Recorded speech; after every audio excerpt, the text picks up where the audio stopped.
Assalamualaikum. Jasim Saleh Sial is here. मां primary school teacher आहियां. Village कोरेजा में मुंहिंजी ड्यूटी आहे. मूंखे 15 महीना थिया आहिनि विलेज कोरेजा में ड्यूटी कंदे.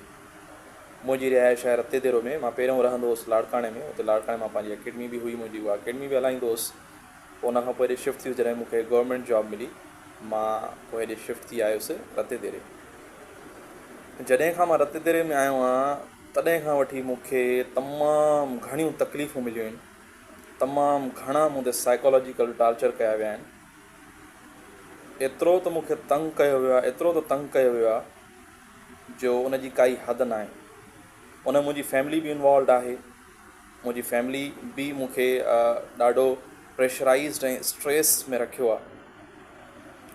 तमामु घणो मूंखे परेशान कयो वियो आहे.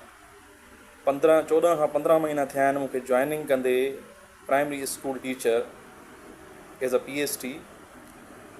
तॾहिं खां वठी मूंखे तकलीफ़ूं ॾींदा रहिया आहिनि. ॻुझे नमूने सां मूं ते तमामु घणा साइकोलॉजिकली तमामु घणा मूं ते टार्चर कया आहिनि. डेफिनेटली मां अॻ में बि तव्हां सां ज़िक्र कयो त मुंहिंजी फैमिली त इन्वॉल्व आहे ई आहे. मुंहिंजी फैमिली मूंसां तमामु घणो कयो आहे ऐं कुझु काफ़ी ॿिया बि उन में शामिलु आहिनि जिन खे उन्हनि इस्तेमालु कयो आहे. मां नाला बि खणंदुसि इनशाअल्लाह. वेरी सून मां तव्हांखे विथ प्रूफ सभु शयूं शेयर कंदुसि. ख़ुदा रा मूंसां ईअं छो था कयो? महिरबानी करे मूंखे जीअण ॾियो. मूं ते नफ़्सियाती हमला मूं ते छो था कयो? तव्हांखे छा खपे? तव्हां चाहियो छा था? आख़िर तव्हां कंहिंजी इज़त, कंहिंजे रिज़्क़ जी कढ आहियो छो? जेका बि तव्हां चाहियो था अचो साम्हूं अची करे ॻाल्हायो. जेको तव्हांखे खपे मां ॾियण जे लाइ तयारु आहियां. महिरबानी करे मूंखे तंग न कयो. मुंहिंजी शराफ़त जो फ़ाइदो न वठो. मां तमामु घणो सब्रु कयो.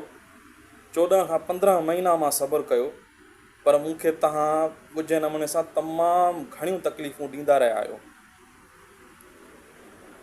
काफ़ी time, for a long time मां सफ़र कयो आहे. ख़ुदा रा अलाह खां टिजो, अलाह जो ख़ौफ़ रखो. ऐं जेकॾहिं काई बि ॻाल्हि आहे त साम्हूं अची ॻाल्हायो मूंसां त हीउ मसइलो आहे. उन मसइले खे हल करे वठंदासीं. मां तमामु घणो सब्रु कयो आहे.